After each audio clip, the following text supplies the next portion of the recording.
مانعین کا حکم، جو زکوٰۃ ادا نہ کریں، اگر تو وہ کوئی گروہ ہے، کوئی جتھا ہے، ان سے تو اسٹیٹ کو کہا گیا کہ وہ قتال کرے.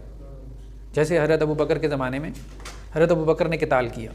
شروع میں حضرت عمر نے، دوسرے صحابہ نے اختلاف کیا، لیکن حضرت ابوبکر نے کہا نہیں میں تو لڑوں گا.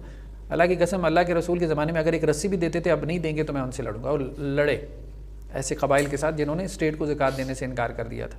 اور اس میں حدیث یہ بیان کرتے تھے، یہ صحیح بخاری مسلم کی روایت ہے کہ اللہ کے رسول نے کہا کہ مجھے یہ حکم دیا گیا کہ لوگوں سے قتال کروں یہاں تک کہ وہ کلمہ پڑھیں، نماز ادا کریں اور زکوٰۃ ادا کریں. تو یعنی یہ اتنا بڑا جرم ہے. انفرادی طور پہ اگر کوئی زکوٰۃ ادا نہیں کرتا، یہ تو گروہوں کی جتھوں کی بات ہو گئی نا. اگر انفرادی طور پہ کوئی زکوٰۃ ادا نہیں کرتا تو اس کے بارے میں ایک روایت ہے، یہ سنن ابی داؤد کی روایت ہے کہ اللہ کے رسول صلی اللہ علیہ وسلم فرمائے جس نے اپنی زکوٰۃ روک لی، ادا نہیں کی، تو ہم اس سے ایک تو زکوٰۃ لیں گے اور دوسرا اس کا آدھا مال بھی لے لیں گے سزا کے طور پہ. جی مرفوع روایت ہے. لیکن ائمہ میں اس بارے میں اختلاف ہے. صرف امام احمد اس کے قائل ہیں، باقی ائمہ اس کے قائل نہیں ہیں. وہ اس کی سند پر اعتراض کرتے ہیں، لیکن امام احمد کہتے ہیں کہ اس کی سند ٹھیک ہے. امام احمد سے سوال ہوا، انہوں نے کہا اس کی سند صالح الاسناد. تو باقی ائمہ جو ہے وہ یہ کہتے ہیں صرف زکوٰۃ ہی لیں گے، آدھا مال نہیں لیں گے. لیکن امام احمد کہتے ہیں کہ نہیں، اس کی سزا یہ ہے کہ اس سے اسٹیٹ آدھا مال لے گی. لیکن زکوٰۃ میں اور ٹیکس میں بہت فرق ہے. یہ ٹیکس نہیں ہے، زکوٰۃ ہے. اسلام نے زکوٰۃ کا نظام رائج کیا. ٹیکسیشن جو ہے نا، یہ اسلام میں یہ ظلم ہے. اللہ کے رسول نے فرمایا صاحب مقص کے اوپر اللہ کی لعنت ہو. صاحب مقص اس زمانے میں ہوتا تھا جو چنگی لیتے تھے، محصول جسے ہم کہتے ہیں، گزرنے کے لیے نا، جیسے آپ کسی راستے سے گزرتے تھے تو وہ لیتے تھے، جیسے عام طور پہ رومنز میں تھا. تو اللہ کے رسول نے اس پہ لعنت بھیجی. ٹھیک ہے، تو یہی ٹول پلازا، یہ سب ٹیکس ہی ہے اور کچھ بھی نہیں. ٹیکسیشن کا نظام بیسیکلی جو ہے وہ اسلام میں نہیں ہے، الاؤڈ نہیں ہے، جائز نہیں ہے، بلکہ یہ ایک ظالمانہ نظام ہے. ہاں کسی حد تک ریاست کو اجازت ہے کہ ضرورت کے تحت بہت ہی مائنر، جیسے حضرت عمر کے زمانے میں ٹیکس لگایا گیا تھا، لیکن وہ بھی انہوں نے لگایا تھا فارنرز کے اوپر جو کہ نان مسلم سے اور دور خلافت میں تجارت کے لیے آتے تھے. وہ حضرت عمر کے زمانے میں لگایا گیا تھا. وہ ٹھیک ہے کہ فارنرز کے اوپر آپ لگا دیں، نان مسلمس کے پہ لگا دیں جو تجارت بزنس کے غرض سے آتے ہیں. لیکن اب تو یہ جو مطلب اب ایک صاحب نے ایک لسٹ دی ہوئی تھی 40 قسم کا ٹیکس جو ایک عام آدمی بیچارہ پے کر رہا ہوتا ہے. مطلب 20 روپے کا بسکٹ کا پیکٹ آپ لے رہے ہیں، اس کے اوپر لکھا ہوا ہے سیلز ٹیکس. اب وہ بیچارہ 20 روپے کے پیکٹ کے اوپر سیل ٹیکس ادا کر رہا ہے.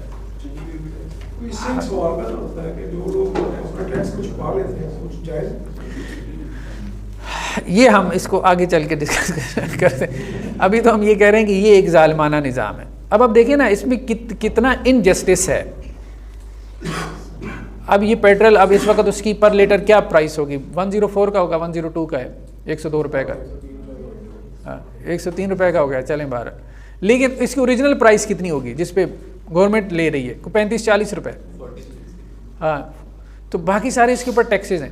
اب وہ ٹیکس آپ لگاتے امیر کے اوپر. اچھا کہتے ہیں کہ جی وہ عمرا پہ نظام، اب جو اپنے بائک میں 1 لیٹر پیٹرول ڈلوا رہا ہے، اس بندے نے قسطوں پہ بائک لی ہوئی ہے، وہ بھی 1 لیٹر کے اوپر 60 روپے ٹیکس دے رہا ہے.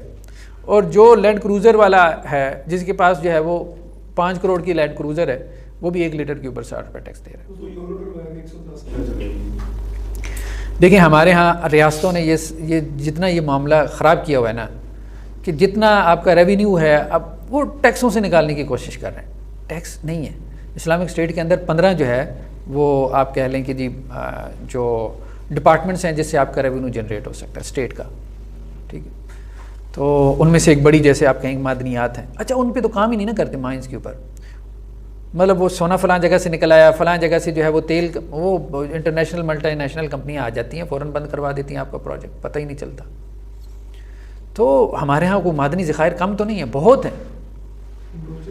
اور اگر ان کو صحیح طرح سے یوٹیلائز کیا جائے تو یہ اپنے مطلب، تو صرف آپ ایک چیز کے اوپر ہی توجہ دے دیں تو آپ بہت کچھ کر سکتے ہیں.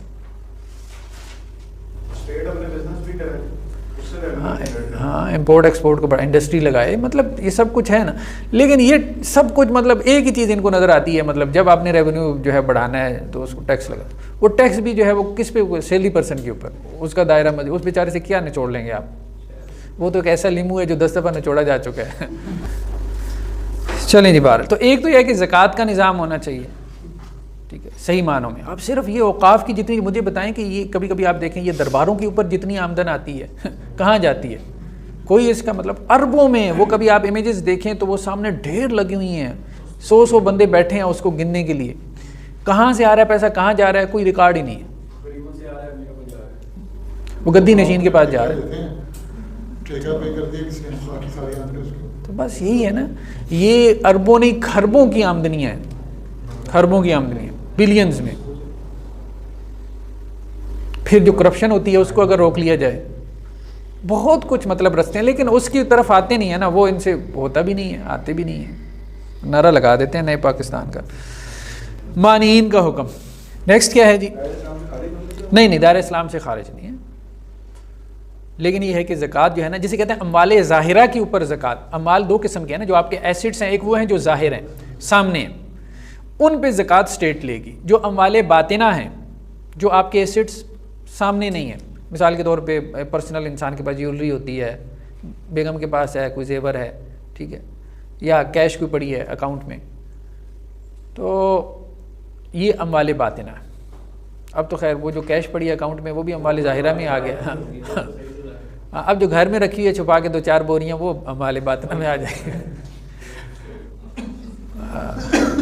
وہ ایسی خبریں آ رہی ہوتی ہیں, ایک انکم ٹیکس آفیسر, اس کے گھر سے جو ہے وہ 2 بوری جو ہے نکل آئی 5000 نوٹوں کی. سبحان اللہ. مطلب دیکھیں اتنا پیسہ, اتنی کرپشن ہے. ایک مطلب وہ کیا انکم ٹیکس آفیسر کا کیا گریڈ ہوتا ہوگا. 15 کروڑ اس میں تھا خبر میں, یہ ابھی 2-4 ہفتے پہلے کی خبر. 15 کروڑ نکلا اس کے گھر سے, اور وہ بھی اس وجہ سے کہ 15 کروڑ کے اس کے ایسٹ تھے, تو اس لیے ان کو شک پڑا, انہوں نے گھر میں چھاپا مارا, 15 کروڑ اس کے گھر سے نکلا. یہ صورتحال ہے. تو پیسہ جو ہے نا ہمارے ہاں, مطلب یہ نہیں ہم کہہ سکتے کہ نہیں ہے, بہت زیادہ ہے, لیکن کرپشن کی وجہ سے اور مسائل کی وجہ سے.